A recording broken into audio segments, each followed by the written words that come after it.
Sex and Violence with Rebel Girl is presented by UFC Fight Pass. See the best that UFC Fight Pass has to offer on the Fight Pass 24/7 stream, offering a constant channel of historic fight action all day, all night.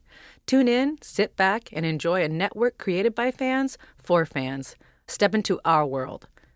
UFCFightPass.com. Sex and violence. Sex and violence. Sex and violence. Sex and violence.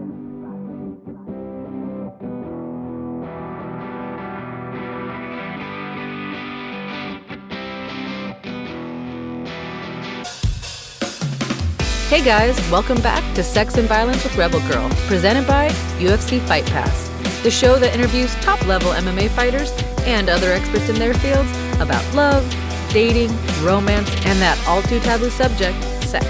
I'm your host, Ashley Rebel Girl Evan Smith.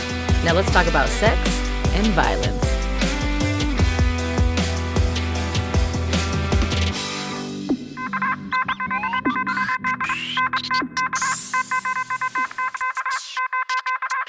What's happening, hot stuff?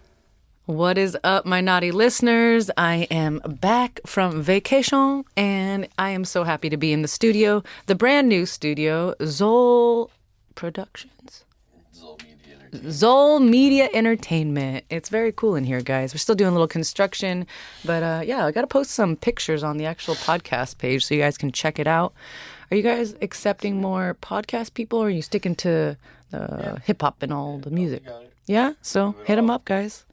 I always put the links in the show notes. Very happy to be in the new studio. But let's talk about what last week was like for me. I have blisters on my heels, on the bottoms of my feet, and that's from hiking in Kauai up a mountain. Well, it's a mountain, but up to a waterfall, and it was fucking amazing. And I spent Christmas with my Kauai family and ate good food. Shout out to my Aunt Pam, who made a whole vegan holiday dinner, and the whole thing was so delicious. And like, I don't get that very often. I have to pick a little bit here and there from other family get-togethers, and that was just probably one of my favorite things because I'm a fat girl inside and I love me some food. And it was just beautiful seeing the waterfall and getting to do something challenging like that and decompress for a whole week. We were there for 7 days, so it was amazing. And I hope you guys had an amazing Christmas as well. Tomorrow is actually New Year's Eve, so I don't know what I'm going to do. Do you have any plans, Zol? No plans? Nothing? Yeah. Yeah, me too. We're all old. We're kind of like, eh. But it is my boyfriend's birthday, and so... yeah, happy birthday, boyfriend. But the last couple of years, we've had like notoriously bad New Year's because one year we fell asleep. No, one year was the pandemic. One year we fell asleep. And then 1 year actually was the year that I got my spine surgery. I actually woke up on his birthday, Zol, and I couldn't move from my neck down. Oh, that I don't know if you remember that. I remember when it happened. Yeah, and so anyway, I was fine because I had just gotten the spine surgery and it was like a nerve thing and a spasm and whatnot. And I know it sounds crazy, but it was crazy. It was like the worst feeling to wake up to. I just remember, screaming for my partner to come in the room because I couldn't get up. And then it was just like, he had to take care of me the whole time. It was like, happy birthday, take care of me. So hopefully we do something fun. And this whole month is going to be super crazy. A couple things I want to tell you guys about. January 21st, in a few weeks, we have the Submission Only Series 9. That's actually the pro team duels. Normally it's an individual tournament where the best grapplers go, Orange County and LA is usually where it's based, and they compete for $5,000. This pro team duel, each team, I think it's a team of 3, they're competing for $3,000, and they're also doing a women's 135 or 145 pound black belt super fight, and I think they still need one lady. So if you're listening to this and you're a female black belt, or you know someone who is either a bantamweight or a featherweight, contact submissiononlyseries.com, or Instagram is at submissiononlyseries, and you can hit them up and get that match going, ladies. And then January 28th, we have Up Next Fighting. That's a new local fight promotion. I work with them.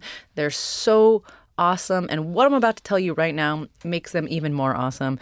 They are an organization that truly cares about their community. And so what they're doing for this next event is a special collab with Danny Trejo, actually. And they're doing a PSA where it's basically bad meds kill real people. And they're trying to promote a website. It's www.safe.pharmacy.com. Very simple. If you get a prescription online, guys, do yourself a favor. And this is coming from somebody who really should have used a website in her own life, but I digress. Go to this website, put the medication in there, put the website, and just check it, because I don't know what the number, I don't want to say a wrong number, but lots of people are dying from online prescription medication. Anything from, something simple, some little medicine, you're sick, to, cancer medicine, heart medicine, whatever it is. It's not safe, guys. There's, it's not regulated, and a lot of bad shit can happen, including death, so protect yourself, protect your loved ones. Go to www.safe.pharmacy.com, and also come check out Up Next Fighting, the number 4. It's actually going to be at the Commerce Casino, and they're doing a whole collab there. There's actually going to be some people from the Bad Meds Kill Real People kind of charity event, and they're going to do some really cool promotions and stuff. I don't want to give away too much. I think it might be a surprise. But if you want to buy tickets, they're actually on sale right now. January 28th is the date, and it's upnextfighting.com. Your girl will be there doing interviews, and I'm actually going to be doing interviews in the cage this time. So no pressure, Ashley. Don't fuck up. So I am a little bit nervous. I'm not going to lie. But they said I can wear whatever I want. So I'm looking forward to getting all fancy schmancy for you guys. And I believe it will be on Fight TV, but I'm not positive. I'll have more information, guys. And yeah, that's all. That's all I got right now for January. Some cool stuff is going on in February. Actually, I'll let you know. I will be taking a few weeks off. We'll be doing a couple podcasts ahead of time, but I'm going to Colombia to get some more stem cells. Their stem cells are going to be doing this. Yeah, my Zol is doing the salsa. Is that the salsa? I don't know. Okay. I'm going to be going to Colombia to get some more stem cells. And I'm going to a location called, I always mess this name up, Medellin? All the people who actually know how to say it are like, ooh. Cocaine capital of the world. Yeah, it's funny. They gave me this pamphlet, and it's like, oh, you're going to be going to this, location where, it's famous for this, this, and this. And one of the things was not that, not cocaine, but we do know that they're popular for cocaine. But it was like the best coffee in the world. Oh, yeah. But for stem cells, my fucking body is so clean right now. I stopped drinking coffee. I stopped eating bad food. I made my gut health on point so that the stem cells can be absorbed better and I can, get the most bang for my buck, right? But they said no coffee 2 weeks before I get the stem cells. What the fuck, guys? I'm going to the place with the best coffee, but I can't drink it. So. Grab yourself a bag. Oh, you're right. Okay. Yeah. And that's it, guys. It's a couple events going on. I'll be leaving. But pretty much after that, your girl's going to be off suspension. And then I'm ready to fucking fight in 2023. It's going to be amazing. I'm already back to, training, like light train, I guess you would say. But after these stem cells, it's full fight camp, taking a fight, coming back. All you guys thinking I'm just a podcaster or doing media jobs. No, I'm not done. Don't count your girl out. Please stay tuned. And also still looking for a sex and violence intern. If you guys have any marketing or social media experience and you think you could help us out, and maybe even little things like booking guests and doing a little bit of research, helping create new segments, that kind of stuff. Because, like I said, I'm going to have to fucking rev it up soon. And that means that this podcast might have to be on the back burner a little bit. But you guys all understand that, right? You love me and you will follow me through my fighting journey. And if we miss an episode here or there for my training, please don't leave us. I love you guys. And I also want to remind you that you can support me. Around the gym with the microphone. Yeah, Zol will be there. Microphone your whole life. Yeah, I do kind of want to do more like documentary style for my fight camp and whatnot. But the last thing I want to do when I'm training is take pictures or videos. I'm like, the fuck, Mary kills will be all the people that are pushing you too hard. I have a big resting bitch face when I'm in the gym. Like, I know people are like, man, Ashley looks like, but I'm just like there to work, but I am a nice person. You have a purpose. Yeah. You're there for one thing and one thing only. Don't forget to support the show other ways. You can go to our website and buy some merch. That's sexviolencewithrebelgirl.com. You can email the show if you have any questions, guest suggestions, want to sponsor the show. We are still accepting sponsor, guys. sexandviolencepodcast@gmail.com. Really quick, I know I said this, I think, one other time, but I love you guys, but please don't ask me questions that are like more suited for a medical professional.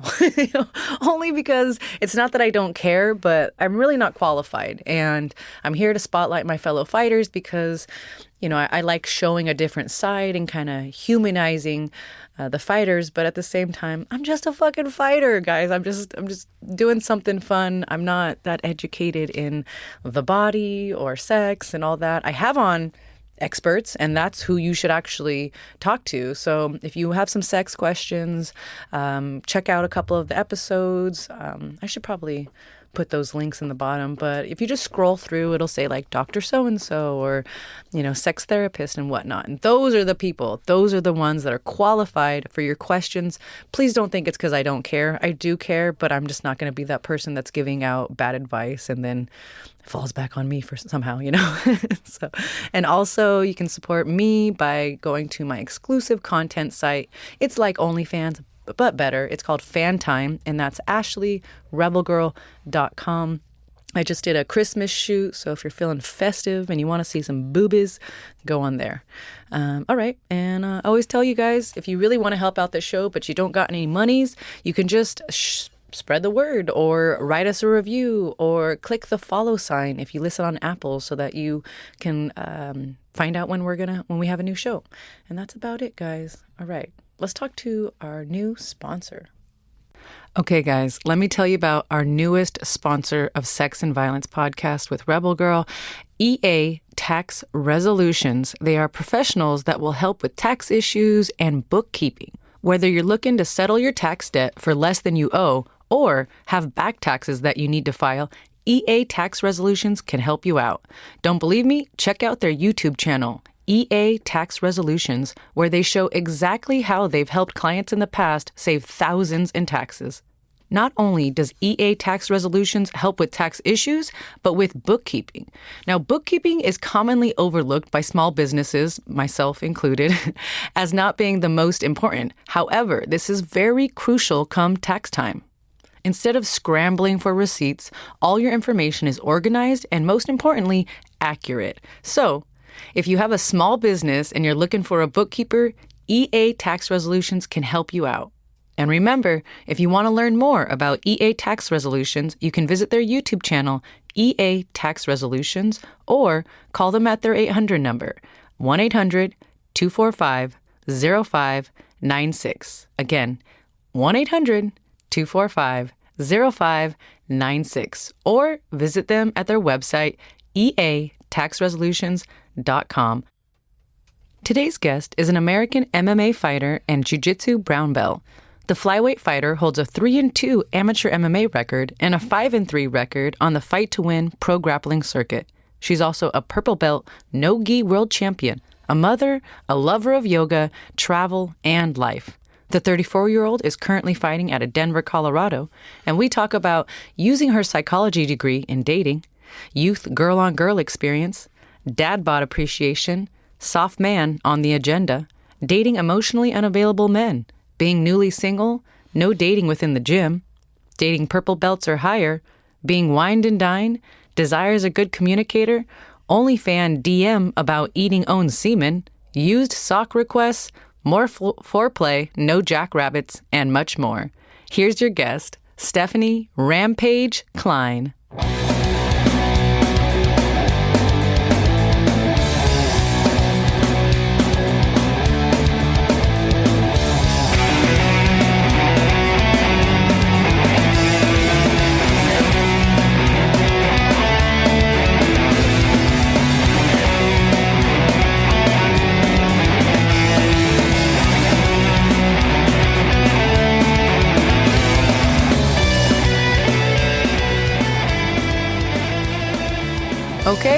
And we're here with Stephanie Rampage Cline. I'm super excited to have you on the show. You are in the middle of work and you still are joining us. So thank you so much. How's your day going so far?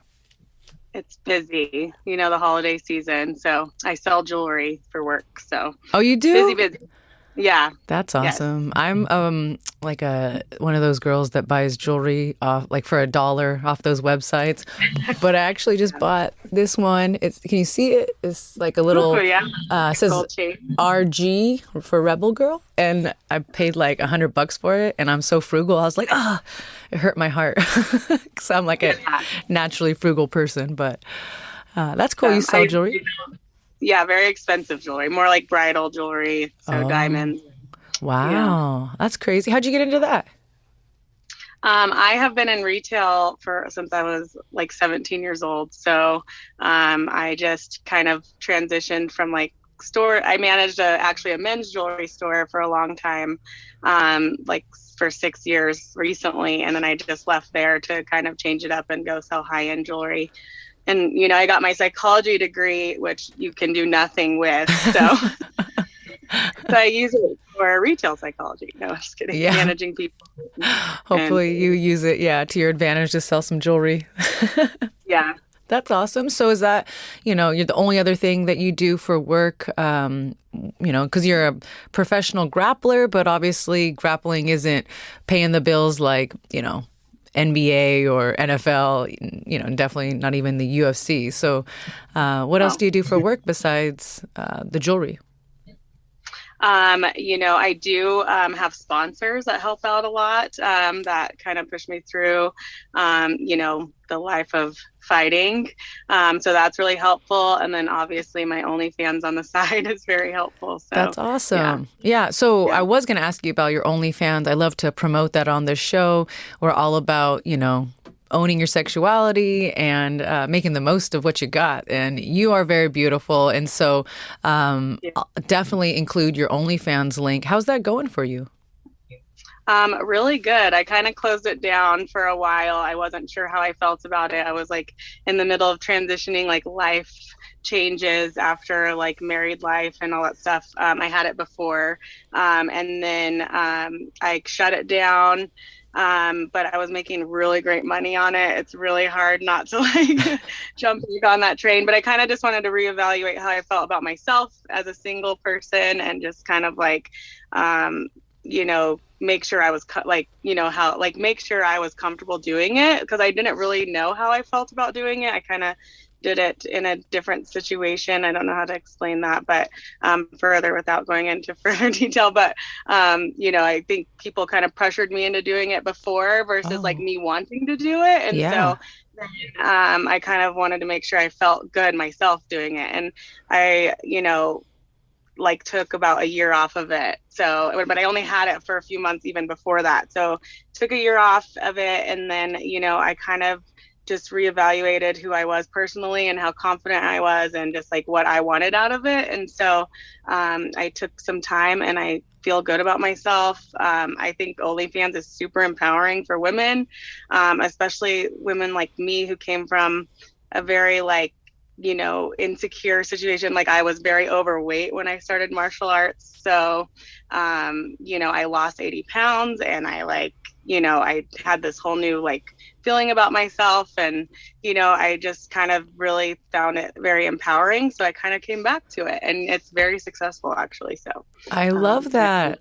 That's great. I have a similar situation where I'd say I started it out of necessity, like hurting for money, and then, work and other jobs picked up and I didn't necessarily need to do it anymore. But somewhere along the way, I realized that it was empowering and I felt super sexy and it gave me more confidence in my body, because I too am I talk about all the time, I'm like a fat girl trapped in my body. Like deep down, I see that chunky 14-year-old girl in the mirror, no matter, I can be on the scale flexing on weight and I still feel like that 14-year-old girl. So it sounds weird to say, but it really helped me come out of my shell a little bit. And I'm a 34-year-old woman. And so, I think OnlyFans, and for me, it's called fan time. It's just like OnlyFans. But I think it gets a bad rap a lot of the time. But it's changing lives, not just financially helping you out because money makes the world go round. It's giving women confidence as well. So that's happy. That's a good thing. I love that. I always thought about it, like, it's funny because, like, women have been sexualized throughout, like, the world forever, and finally women are able to kind of, like, put that into their own hands and, like, share how they feel about themselves versus, like, someone else sexualizing you. And, like, that's why I'm like, I don't find it a problem, I'm like, I just, like, I don't know why it has a bad rap, because I'm like, how many, like, celebrities have been posing in Maxim for how long, yet no one says anything about them. But when it's someone close to you and personal, it's like, oh my God, I can't believe she's doing that. Or, it's like, shame, shame, shame. And it's just, I find it so interesting, but that's the psychology brain in me, which I'm like, I really don't understand, actually, though, like, the reasoning behind it. But I guess it's like, what do they say, that people close, you'll be judged most by the people closest to you, right? Like, you have, like, your biggest fan is, like,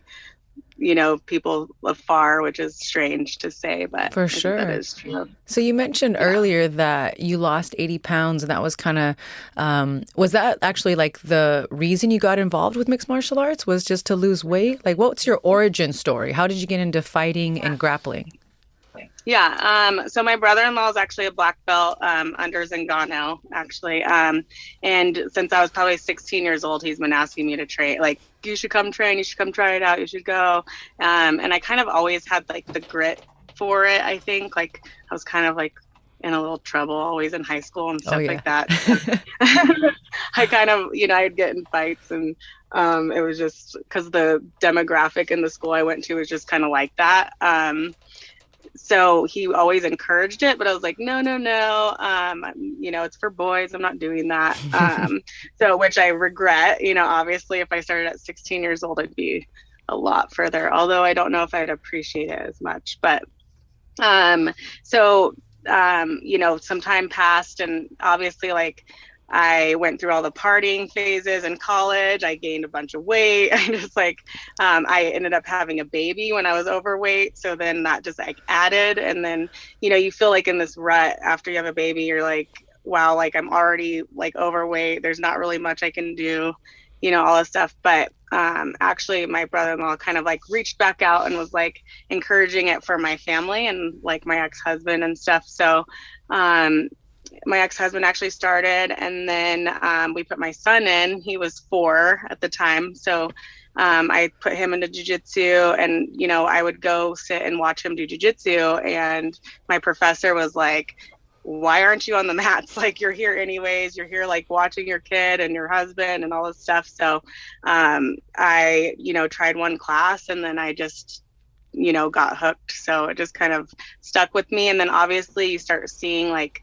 I'm a very competitive person. So then I started competing, like, almost right away, like 6 months into my jiu-jitsu, like, journey, I started competing, and then I just started seeing results, and then everything just kind of trickled down, and, it just kind of fell into my lap like that. I don't know. No, that's how most people start. They never thought they, especially for women, it's not like we are little girls and we're like, one day I want to be a cage fighter. It's just maybe little girls nowadays, but definitely not when we were younger. And, it's always, I feel lucky that I happen to do a boy sport, or a male dominated sport like wrestling, because that got me into mixed martial arts, which is, obviously a male dominated sport as well. So what made you choose to get into mixed martial arts after you started grappling? Because that's a big jump. It's, everyone thinks, if they're not in the sport, they think, oh, grappling and MMA, it's very similar. But as we know, it's so different. Yeah. Well, I actually started training Muay Thai with jiu-jitsu because my gym, like, kind of offered all of it. And honestly, like, I just started progressing really fast. It was just natural for me. And, my coaches and stuff were always, like, encouraging me to compete. And, I just did well in jiu-jitsu. I, continuously won really big tournaments, and I would pick up striking pretty quickly. So my coach was like, you should do a smoker, like a Muay Thai smoker. And so, I jumped in and did like a competitive Muay Thai smoker, and I did pretty well, even though it was, when I look back at my striking now, and then I'm like, that was a disaster. Yeah. It was fun. And so I enjoyed it. And then I was like, like, why not try to put into what I do every single day and love into like a real life scenario? And the closest thing you can get to like, defending yourself in a real life scenario is in the cage. Mm-hmm. And so when you're locked in the cage with somebody, there's no way out unless, one of you are, they're stopping the fight or whatever. So I think it's like the closest thing to like a real life, like defensive, like self-defense scenario. And so I was like, oh, I'll try it out. So I did my first fight, which also was just like a blur, you like it ended. I mean, I ended it first round in a minute and a half, and I armbarred her, but I don't even remember how I got her to the ground and got her armbar, just like not like, and so I was like, okay, well, that wasn't really like what I expected. So I was like, oh, I'll try another one. And then kind of the same thing happened in the second fight.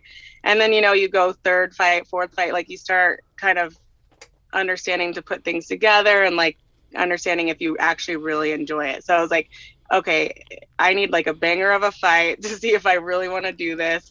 And then I took a fight in Alabama and I got my ass kicked. Like, I mean, by this girl, like she hit so hard. I was like, oh my God, I don't think I've ever been hit that hard. And like, and I still like afterwards wanted to fight. So I was like, that's how I knew I just wanted to continue that journey. So it was fun. I love that.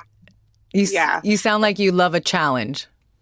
Yeah, absolutely. And I think I love when people underestimate me. That's my biggest thing is like, I'm going to prove you wrong because I'm a very competitive person. So. It's so nice to be the underdog, like I would so much rather be the underdog and then come back and then everyone's all like pleasantly surprised as opposed to, you're the favorite and then worst case scenario, you lose and you're like, fuck, it feels, I do better when I'm the underdog for sure.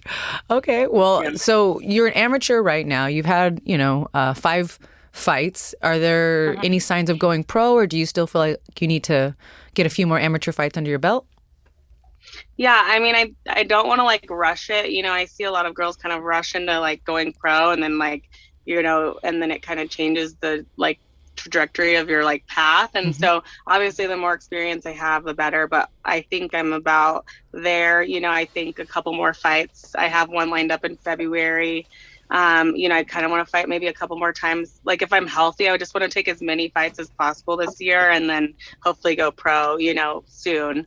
It's really hard to find fights when you're a brown belt in jiu-jitsu, so it's like, well, kind of like teeter-tottering on that level of like, okay, I'm probably going to have to go pro eventually or soon. So yeah, that is the case. It gets harder and harder the more fights you have as an amateur. And then what are some goals you have for mixed martial arts or even jiu-jitsu? Yeah, I mean, obviously, like I'm a little old. I started jiu-jitsu and like fighting a little bit late, I guess. I still am doing well. I still want to like, show I can go as far as I can, and MMA. I don't know if I have like a ultimate goal. Like it's not like I am like expecting to go to the UFC. Obviously that would be like amazing, but like, that's not necessarily my ultimate goal, but if it happens, like I'd be like super stoked. I'm just going to fight until the wheels fall off, honestly. Like that's kind of where I'm at for MMA. For jiu-jitsu, I want to do it for the rest of my life. It's my home, my heart. I would love to go win ADCC. Like I went to trials and I did really well last year. And so, I kind of see myself doing well again, this year. So I would love to like win something big like ADCC or, even get invited to ADCC. So that's kind of where I'm at. Do you always compete at flyweight, whether it's grappling or mixed martial arts? No, I fight MMA at flyweight, and then grappling I fight at lightweight, so 135. Okay. Yeah. Grappling, yeah. Nobody wants to cut when you have to fight like an hour later or whatever it is. No. Yeah. Like weighing in and walking on the mat is miserable. So yeah. Well, I want to get right into the personal stuff, get to know you on a deeper level. You are a badass combat sports athlete, but on a personal level, I like to ask right off the bat, how do you identify sexually? And then also, what's your relationship status so we can dig deep? Yeah. I'm straight. Although I do appreciate women very much. I do find them very attractive. So maybe a little bi, I don't know. And I'm single currently. So. Awesome. Have we ever had a girl on girl situation, or is that like maybe sexual? Oh yeah. Like college stuff, and just like, fooling around with like friends and stuff sometimes. But yeah, like, the little like drunk fun play around stuff. For sure. But nothing crazy. So Okay, so men for the most part, what kind of partner do you typically look for? Let's just start physical first. Okay, physical first. Obviously, physically fit. Like, I appreciate the hard work that comes into being like, fit. It doesn't have to be like this ideal, like perfect, like bodybuilder body. But and I also appreciate dad bods. So I don't know. I guess like. Do you? Yeah, I do. Not necessarily like overweight, which is weird because I was overweight, but I also know like the amount like of work I put in to not be there, so I'm like, I know you can do it. There's a difference between unhealthy and like healthy. So but a soft guy is still, that's on my agenda too. So I love that, soft guy. Okay. Yeah. So you do kind of have a type, but you're willing to fluctuate a little bit. It's not like you have to date some super buff guy. What about personality characteristics? Is there a type of guy that you tend to go for, like the funny guy, the hard worker, the intelligent guy? I mean, all of the above. No, but they don't. It doesn't all exist together. So I think funny is like my number one. I love a good personality. Like we have to click, like emotionally and intelligently, and like, I think like if you're not laughing and you're not like enjoying your time together and taking life like lightheartedly, like I don't find it, like it just seems boring. Like I don't want to do that. For sure. Why even hang out if you're not going to enjoy your time together? Yeah, for sure. How do you normally meet guys? Do you do online dating? I know you're obviously super busy with training and work, so that's a mission in itself, right? Yeah. So I tried online dating for a little while. Like I think I was on there for like probably like a month and I just hopped off. I can't seem to like connect with people that I don't like meet. I don't know. Like, so personally, I have to meet somebody to like find any kind of like attraction or connection with them, even if they're like the hottest guy. Like I, for some reason, can't even find myself like interested in meeting them. So it's like, I have to meet them personally, which also makes it very hard because then I'm kind of stuck in this MMA world of dating, which is like a little impossible right now as well. But of course. Did you? Oh, sorry. Go ahead. No, go ahead. I was just gonna say I haven't really met or meet a lot of people. Honestly, I'm not like out like dating a bunch, so I also don't have a ton of time. And just like, with a kid and training and like my whole life is dedicated to like my work, training, kid. I have to like literally plan out my date like weeks in advance. Of course. Yeah. What is your mentality even going into dating right now? Are you so focused on competition and maybe your kid and everything that you aren't looking, or is it kind of just let it happen? Or I thought I was like looking for a little while. And then I realized like I'm not really looking. I don't want anything serious. I'm like, okay, why am I dating unemotionally like emotionally unavailable men? Yeah. Like that's all I've been dating. Like, and I'm like, I feel like I kind of like am attracted towards those guys right now because I technically don't want anything. And so I'm just kind of like going with the flow right now. And if it like comes into my life, then it comes into my life, but I'm not really searching or trying to like force it or anything like that. Yeah. So. Do you feel like your potential partner has to understand mixed martial arts or grappling, like combat sports? Like, would you date, I'm doing air quotes, like a normie? Yeah, a normie. I would date a normie, but I also find it very difficult because I'm like, if they don't understand the amount of time that it takes for me to be at the gym, there becomes a lot of like, misunderstanding and jealousy and like all that stuff. And I don't really have time for that. So I'm like, it's really hard to not date someone that doesn't understand like the amount of time needed to spend like being a professional athlete. Like it's really hard. So, and I don't have all the time in the world. And so that's another thing. And then it seems very selfish, you know, it's like, oh, like she's not making time for me. And it's not that, I just really technically don't have the time. So it's really difficult to date someone. Mixed martial arts ever been like a specific problem? Like, did your partner say, you know, yeah, you're going to the gym too much, or, you know, I don't like you grappling with guys? Like, obviously that's the worst kind of guy, right? Where he's so territorial and protective that he doesn't even want you touching another man, even though it's a fucking sport. You're like, well, that's impossible. That's always going to happen. No, I have not, because I honestly haven't even gotten that far since being single, because I haven't been single for very long. You know, I haven't dated very many people, honestly. And the few I have, it's been very casual and just like not necessarily anything. And they've all been in the jiu-jitsu world and MMA world. So I haven't really had that issue. So I don't know. I hope I don't come across that issue, because I'm like, I don't have any tolerance for it either. Yeah. Ain't nobody got time for that. And, you know, and then it's like you're between a rock and a hard place dating wise, because you, like you said, it's like frustrating to date someone who doesn't understand. But then on the other side, sometimes dating in the industry can get messy, right? Absolutely. Yeah. You don't, what do they say? You don't want to shit where you eat. Yeah. I don't know. Yeah.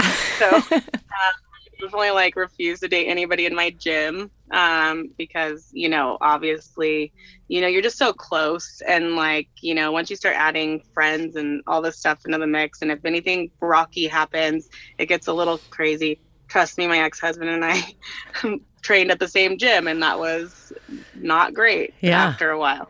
So, like, I just kind of like to keep that separate. And then, you know, I'm sure you're aware the MMA jiu-jitsu fight world is so small, tiny. And like, and you're like, and there's not a lot of women in the community. Yeah. So like, oh, you bang that guy? Oh, you bang that guy too. Okay, cool. Maybe I won't bang that guy.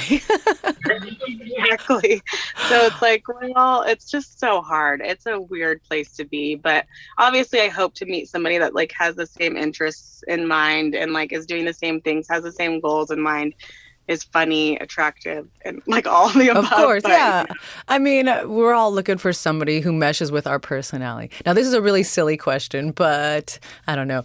What's the lowest belt you would date? Would you date a blue belt? Would you date a white belt? Like, I never thought about that, honestly, until recently. And like, I think it is so weird that there's this like hierarchy of like doing stuff, but like, I guess at a certain point, I think I don't think it would bother me at all, honestly.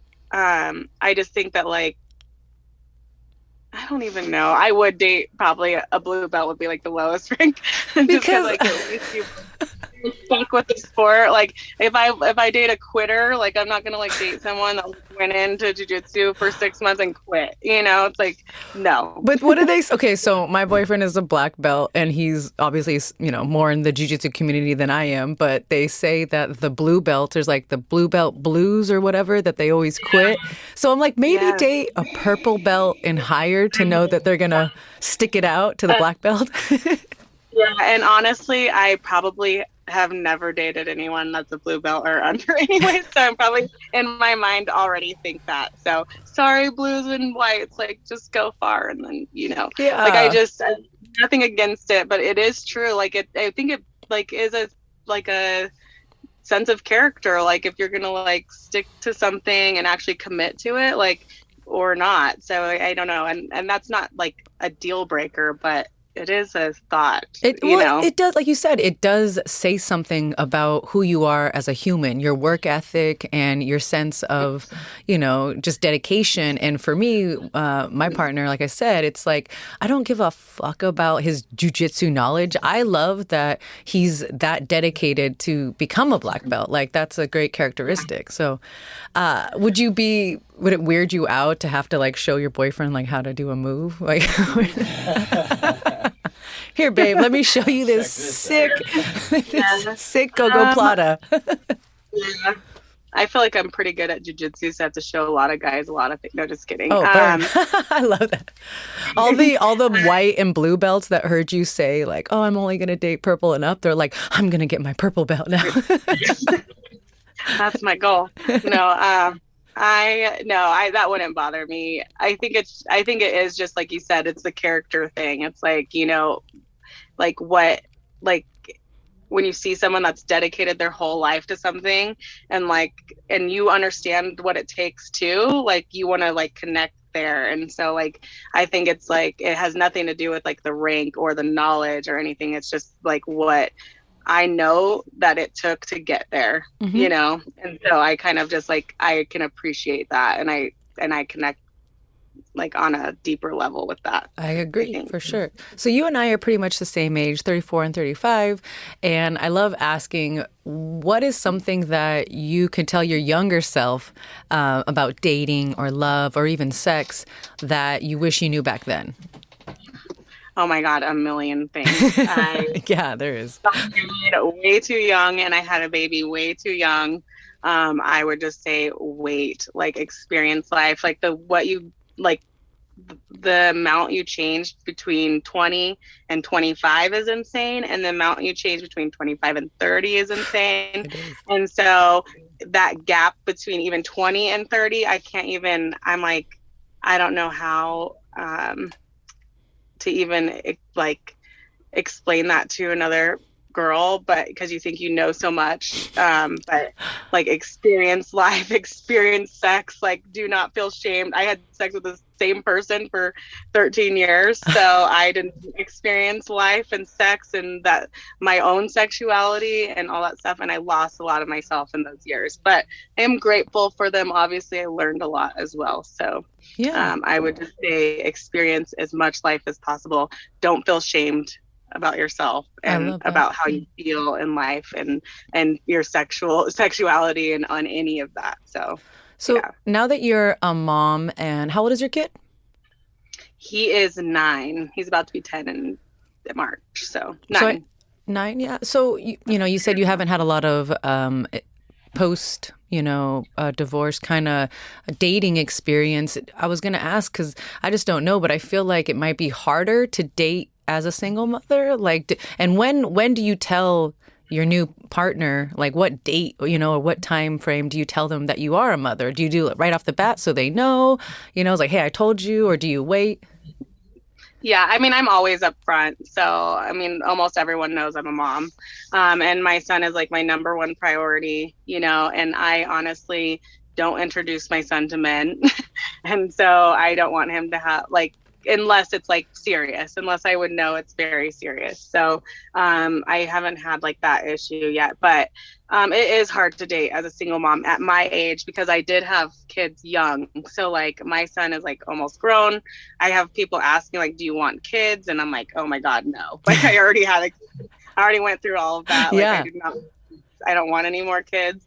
I love my son to death. And if I could duplicate him, I would. But it's like, finding people that my age that even have kids, like a lot of them don't even have kids yet, which is crazy, and so that's really hard. And then them understanding what it is to be a mom. And then of course guys, they always think that like you need them to take care of your kids, so they're like anti-dating women with kids, and you're like, no, I can take care of my own son, and my son has a dad, and everything's fine, and like I pay all his bills. I don't need your money, I don't need you to emotionally support my child, so it's just like so frustrating. But I don't blame them. It is probably scary to jump into something with someone that has a kid, but it is hard to explain like, no, I'm an independent person and I have my shit together, and I know what like that is. So, and then dating people with kids that are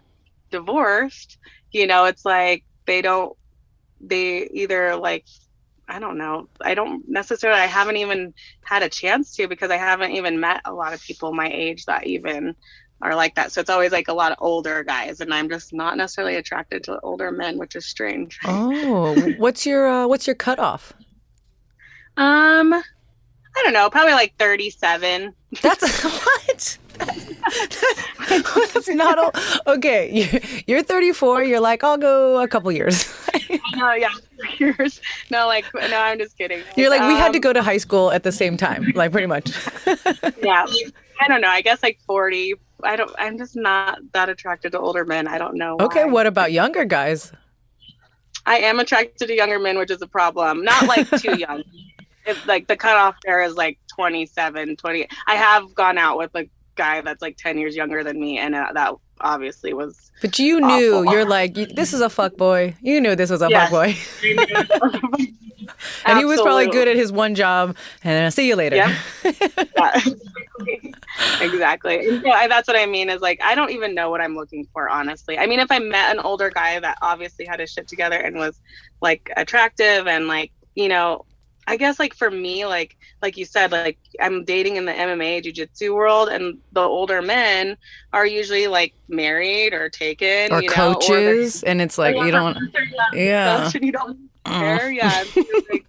You're like, I don't even know what I like or what I'm trying to do. So. Yeah, you are. It's interesting because, you know, now that you've explained a little bit about your situation, we can kind of get more of a picture. It's like you were married for a while, you had a kid. And so that is limiting, you know, sexually and experiencing life and all that. But, you know, like you said, you're also on your goal, right? You want to keep competing and you're, you know, already have your kids. So you're busy. So it's like, I understand you want to experience more, but it's like you can't drop the ball on the grind and the hustle. So I hope some kind of meet cute happens to you and you know, like you watch. I am a hopeless romantic. So are you? I do. Yes. Like I love romance and I'm just like a sucker. So. Okay. Give me a little inside knowledge. Like, okay, I'm a guy and I'm like, all right, I want to try and get at Stephanie. Like, would you prefer like a candlelit dinner? Like, what's your perfect date? Are you more of an outdoorsy girl? No, I'm definitely a little bougie, so I like prefer like a wine and dine situation. So getting to know each other and, you know, communication is huge for me. And like, I'm a talker. So like, if you're not a talker, I'm not turned on. Yeah. You know, there are people like that. I have a really good friend who's like this, like full of energy, full of life kind of guy. And I'm friends with his girlfriend. And she's kind of like, you know, like I just want to connect on a deeper level. And then he's like, she wants to talk to me all the time. And I'm like, you know, like she loves you. She wants to connect. And some guys, that's really hard for them. So I understand what you say when you mean you're very, you know, you're a talker. You want to communicate. Yeah. Yeah. And so, yeah, I understand what you say when you mean you just want to communicate. And sometimes men, they're not the best communicators. Yeah. And it's not that I need like constant communication, but like you said, like personality, sense of humor, you know, that's all like a turn on for me. And just like, you know, when people ask me like about myself at a deeper level than like surface level, that's like, you know, that's like my ideal like date, you know, and like if we can laugh together and like enjoy each other's time, you know, so they're showing that they actually want to get to know the real you. Yeah. Not that because like I love outdoors. I love, you know, to hike. I love to like, you know, go to a movie, like all that stuff. But I feel like it kind of takes away from like, you know, getting to actually know each other on like a deeper personal level. So yeah, it sucks because you said you're like, yeah, the younger guys. Oh no, and then you're like, I want to be wined and dined. I'm like, man, that's a really hard. If you flip flopped that, you'd be good to go. But it's not too many. I know. I literally even said to my friend the other day, I was like, oh my God, I have to stop with these like couch surfing like jiu-jitsu bums that don't have any freaking money. And I'm like, oh my God. I'm like paying for half our dates every time. I'm just like, this is not for me. What is okay? Besides going Dutch on a first date, which I have like a weird thing about me. Like I like offering, you know, like showing I'm all independent. Like I can go Dutch, but then it's like if the guy picks up the tab, like no, I got it. Like that's a huge thing, right? Like yeah, and so I always kind of do the tester, but besides like a guy making you pay or something like that, what's like one of the worst date experiences you've ever had? Oh man, you said you didn't do too much online dating, so I'm like, was there a reason for that? Did you? Yeah. I did have one date where I didn't know the guy very, very close, but it kind of ties into the paying thing. Obviously I will always offer to pay half just because that's just like you said, that's just like and I would not even be upset if someone accepted me to pay half. But this guy, so we had a bill, it was like 110 or like $110 or something like that. I don't know. He gives me a 50 in cash, and then I pay the rest on my card. And so then I'm like, I have to pay the tip too. And I'm like, motherfucker, you didn't even like pay like your half. Oh no, yeah, that's not gonna work out. And then afterwards, he's like, that's the best date I've ever been on. And I'm like, oh, well, okay.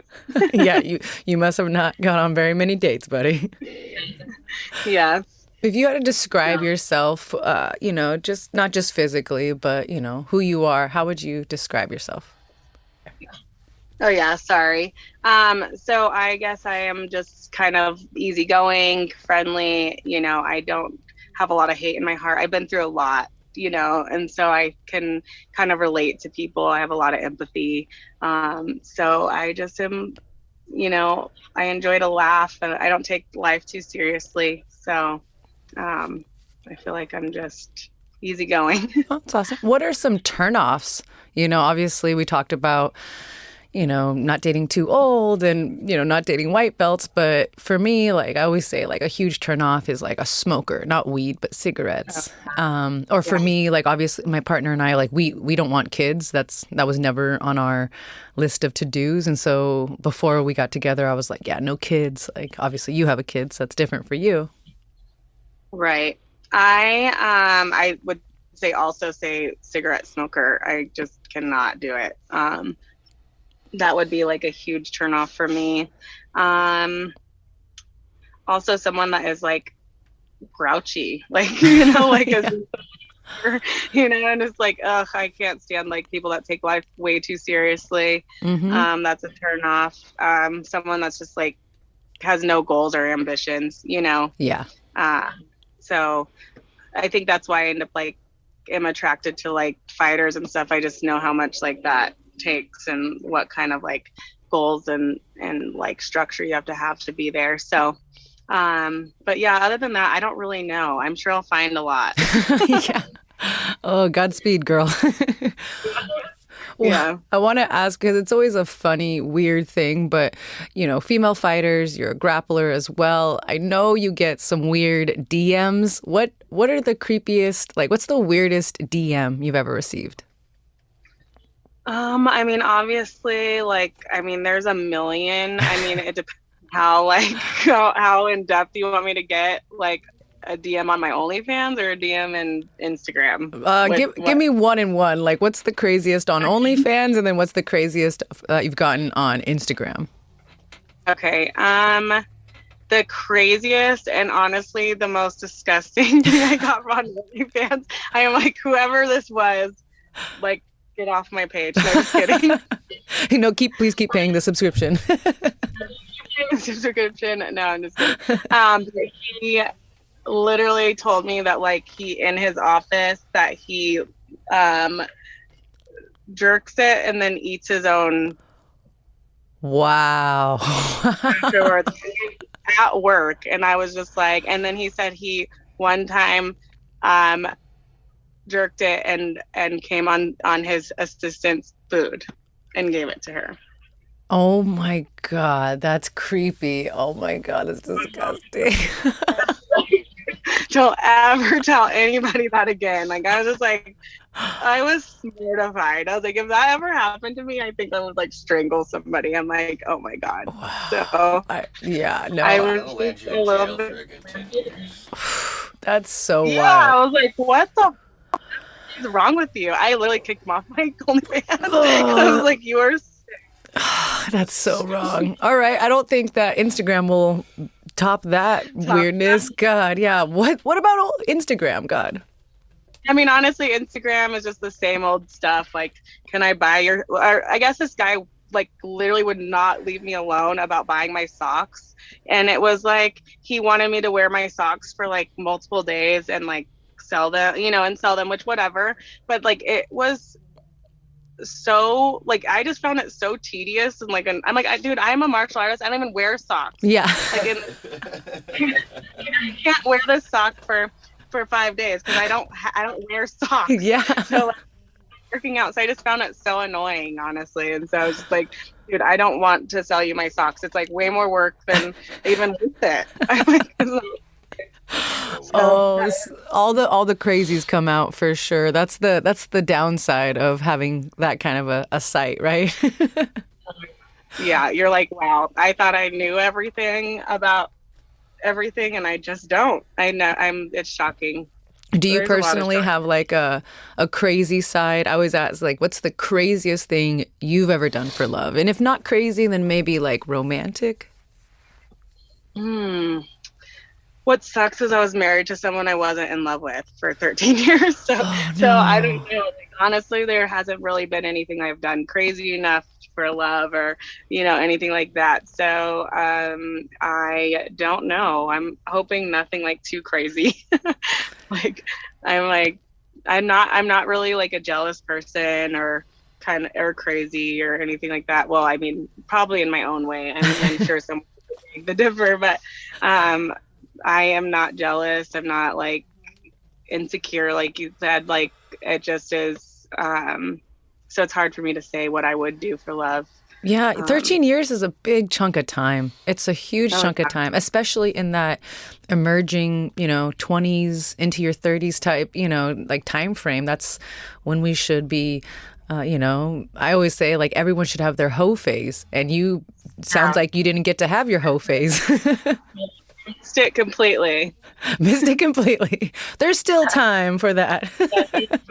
Yeah. What about, I'm on that gender now. No, just kidding. What about romance? You said earlier you were a little bit of a hopeless romantic. Do you like do romantic gestures, or do you remember like when someone ever did one for you? I would do romantic gestures. I think that like now in our society, like everything's so fast paced and just like, instant gratification. So like, I don't think people realize that like romance comes like over time, and so like obviously like there's that like, lustful romance, but like, I find it romantic for someone to do like even just like simple things. Like if someone were to bring me lunch at work or something, like I'm like, that's super romantic. Or clean my house. No, just kidding. It sounds like your love language is acts of service. Acts of service and words of affirmation, and obviously we all like to feel beautiful and all that stuff. So, I think that, and I would love like a little like romantic like dinner, like wine and dine me, and like bring me flowers, all that stuff. So that's always like a plus. And I love that. Like my type of romance is like Pretty Woman romance. Like someone gonna sweep me off my feet someday. I don't know. I love that. I always tell my boyfriend like, oh, it's one of my favorite movies. I used to watch it with my grandma, and then I'm like, wait, that's about a prostitute. Right. Thanks, Grandma. Laying the foundation early. So you had like I said, a big chunk where you were just in a relationship and being a mom, and now you're single and your kid's a little bit older. So do you have something specifically on your sexual bucket list? I don't know. I guess like bigger and better this time. No, just kidding. Yes. I love that. Check. Okay. Yeah. I don't know. I haven't experienced much. So I mean, obviously, like, just someone like, I don't know, like I hate like just rushing into sex. Like I would love if someone like actually like romanced me and then like like didn't just skip foreplay and just like it's everything's so like, oh, it's just like bone, and you're just like, ugh. But I think that probably also goes back to the age of men, right? Because I feel like young guys are just like jackhammer, and then like older guys know that there's a build up, and foreplay is very important, and just like they're just better at sex, and in some ways. True. Unless they're too old, in which so you got to find the sweet spot. Older guys, it's just like too old. Like I still high-end jewelry, and so I see like really old men with like these really young women. I just can't. I'm like, I am not attracted to those guys, and I also know what they're like because I deal with them regularly, and I'm like, no. Yeah, they're probably like super particular what they want, and bougie. Okay, well, you are a grappler, an MMA fighter, and certain people have these rituals, right? Like abstaining from sex before competition. Is that something that you agree with, or do you have any kind of rituals like that? I don't, honestly. Obviously, like I just don't like. I try to like go to bed early, like every day when I'm in camp, and like eat healthy and not drink and like all that stuff. So no partying, but I don't really have any rituals, and I don't know if I believe in the like no sex thing, especially for women, because I have read that like sex like produces like more testosterone in women. I don't know. So I think it's better that so I need more sex is what I need.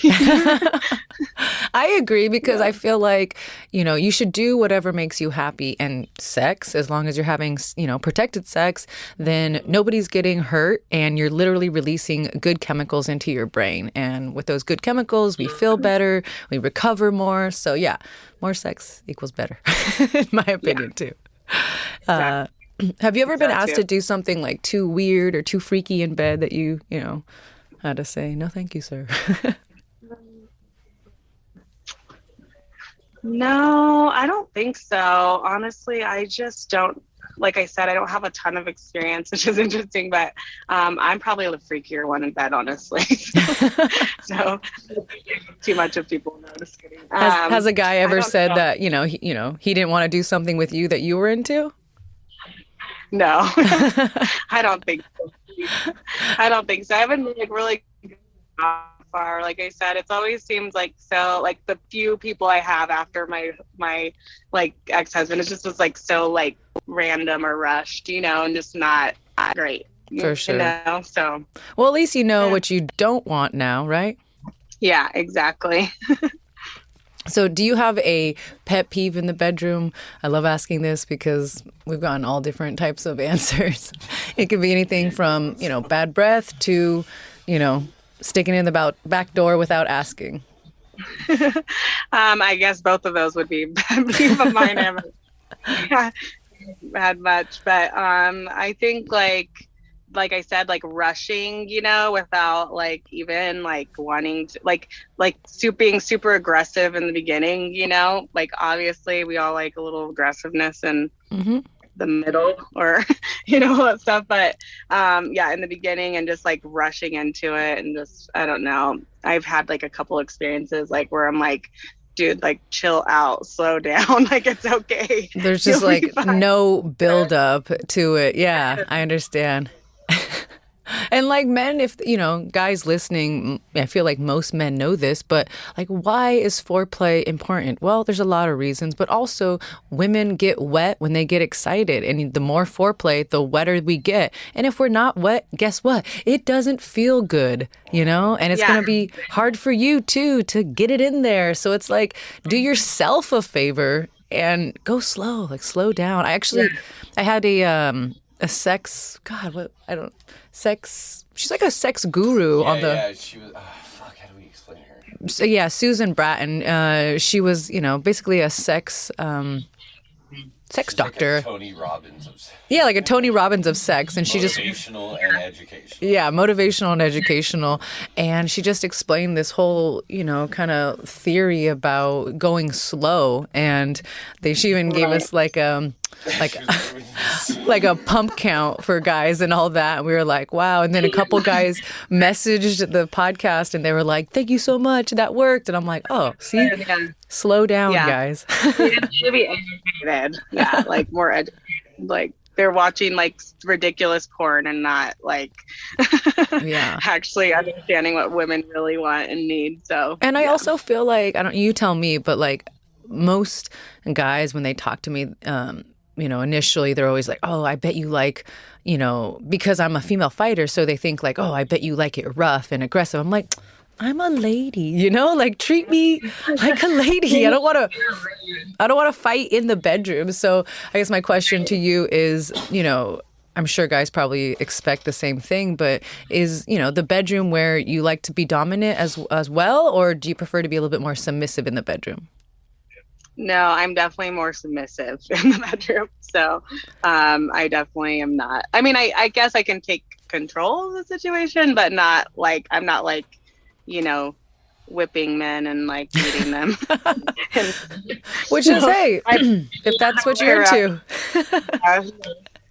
But yeah, I'm definitely more submissive in bed. Well, this definitely feels like a good time to transition into the lightning sex round.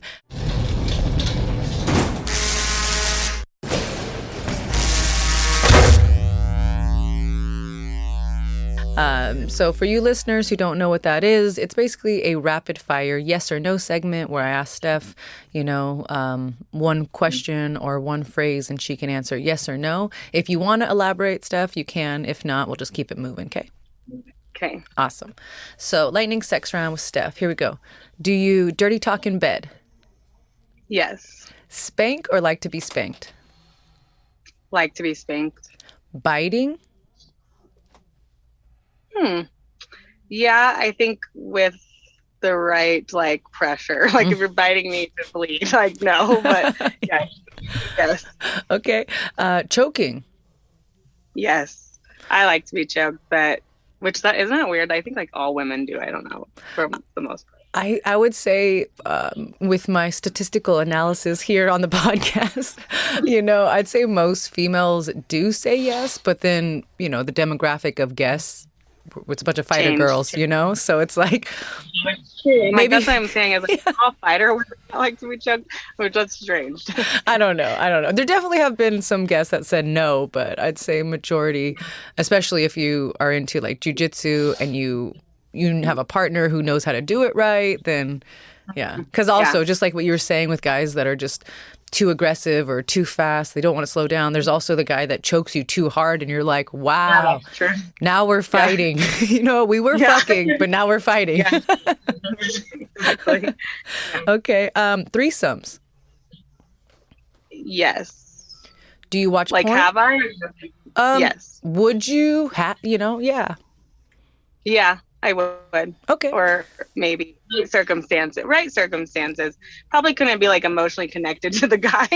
But I don't know. I don't know. I feel like the newer generation is like all about like polyamory and like I love everybody and like that's great. I'm not like making fun of it, but in my heart, I'm like, mine. Like I don't want to share. That's like the problem is like I say yes because I think it's hot, but then I'm like also like no, I don't know. I don't want to share actually. So yeah, you're right. Yeah, like I watched. That's like teeter-tottering motion right there. Yeah, you don't really know how you're gonna feel until you're in the moment. Like I watch some porn, I'm like, ooh, that's hot, and then I'm like, what if I saw this in front of me? It might not be so hot. Totally. Any fetishes like a foot fetish? No. Do you watch porn? Mm-mm. Yes. Bodily fluid fetish. Oh, I just remember that guy that said he. Oh my God, absolutely. I know. That guy has a bodily fluid fetish for show. Okay. Yeah. Role playing. Yeah. Yeah. It can get like a little awkward, I think, sometimes, but yeah. If you like have you're in the moment and then your partner is doing something that's not very sexy, you're like, oh, don't laugh. Yeah. Okay. Butt stuff on you or a partner? I would. Okay. Either, depending on the situation. Like, obviously, like you said, I'm not going to like, I don't know. I don't even want to elaborate. Yeah, we're good. Moving on. Sex toys. Do you use them? Yes. Ever been to a swingers party or a sex club? No. That's got to be on your bucket list. That's got to be on there. Now's the time. I know. Just like find the right people. I don't know. For sure. Yeah. All right. And then lastly, lingerie lover. I know you are. I've seen your Instagram. Yes, I absolutely am. Like a fashion lover, honestly. So yeah. I just enjoy it. Yeah. Body hair, yay or nay? Yeah. And no. Depends. Like if it's too excessive, no. It's like if it's maintained, yes. So I'm all about the manscaping. Yeah. And then lastly, have you ever Ever been caught having sex or masturbating? Yeah. I mean, I guess like, what do you mean caught? Like, Walked in on? yeah, I mean, I guess like when I was like a teenager, like I was like caught having sex, but no, I mean, I haven't really had to hide sex from anyone. So Yeah, you're like, I'm a I guess grown-ass woman. I do have sex with my son at my house, so Yeah. at the moment. That's such a cock block. Dang. Bummer. It would be awful. Well, that's the end of the lightning sex round. Congratulations. Hopefully that wasn't too bad for you. Good. Okay, the last two segments are a game of Fuck, Marry, Kill and some fan questions. Are you ready to play Fuck, Marry, Kill?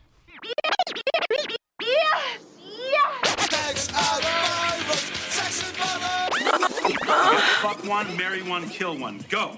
I think we're done here. Done here. Yes. Okay, so we gave you UFC black belts since you will be a black belt in the very near future. And okay, you get to choose who you would fuck, who you would marry, and who you would kill out of this game. You get Bryce Mitchell, Ryan Hall, and Tony Ferguson. Oh. That's a good one. Okay. Sorry, I obviously, okay, so I would marry Ryan Hall. I would probably kill Tony Ferguson because he's a little wild. And then I'd fuck Bryce Mitchell. All right. Country boy in bed. Okay. All right. So for all the listeners who are not going to follow us over to the UFC Fight Pass platform to hear their exclusive fan questions, where can they find you on all your social media, your OnlyFans link, or anything else that you want to promote right now? Yeah. My social media is obviously Rampage BJJ. I'm not really active on anything else, and my Facebook is more for my family, so nothing there. And then my OnlyFans link is tay_BJJ. And then I don't know, what else did you ask? Sorry. Anything else if you want? Yeah. Well, okay. I am fighting February 11th for Rise. And then I also have a pro grappling match on January 27th in Detroit for Grapple in the Temple. That's amazing. Okay. So are those going to be streamed anywhere, or do we have to be there live? Yes, they will be streamed, and I'll put a pay-per-view link out once I get all the information. I believe the Grapple in the Temple is UFC Fight Pass, I want to say. So awesome. We'll see. UFC Fight Pass. That is literally where we're about to head to answer these fan questions.